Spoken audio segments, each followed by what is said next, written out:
ఇడ్లీ దమ్మని ఆ బస్సు గాని పంపించి 2 గంటలైంది. అప్పటికి ఆలస్యం అవుతామని నా బండి కూడా ఇచ్చి పంపించా. వచ్చేసా. సంతోషించాం. దా. ఏంట్రా ఇంత ఆలస్యంగా చచ్చావు? మరే దీన్ని నడిపించకరావద్దేంటి? అదే నేనైతే లగెత్తుకెళ్ళి లగెత్తుకు వచ్చేసేవాడిని. అంటే ఈ బండి నడపడం నీ చేత కదా? మరి ఎందుకు చేసుకెళ్ళట్టు? ఏమో మీరు తీసుకెళ్ళమన్నారు, కర్మ తీసుకెళ్ళాను. కర్మ. సర్లే ఆకలి చచ్చేట్టుగా ఉన్నా. ఇడ్లీలు ఎక్కడా? అదిగో మూటలో వచ్చేస్తున్నాయి. నోట్లో ఇడ్లీలు రావటం ఏంట్రా? రే ఈయన నంబర్ లేదని మూట దింపి ఇప్పి చూపించండి. అట్టగానండి. ఇన్ని ఇడ్లీలు తెచ్చావిడ్రా? మరి 494 రూపాయలకు ఆ మాత్రం ఇడ్లీలు రావేంటి?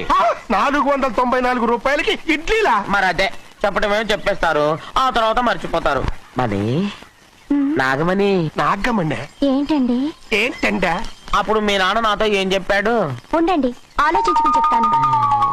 ఏంటమ్మా ఫ్లాష్ బ్యాక్ వెళ్తున్నావా? అవును. బాబా ఆకలేస్తుందిరా. ఆ రామస్వామి హోటల్కి వెళ్ళి తెచ్చిపెట్టు. నాకు కూడా ఆకలిస్తుందండి. నువ్వు ఏదైనా తిని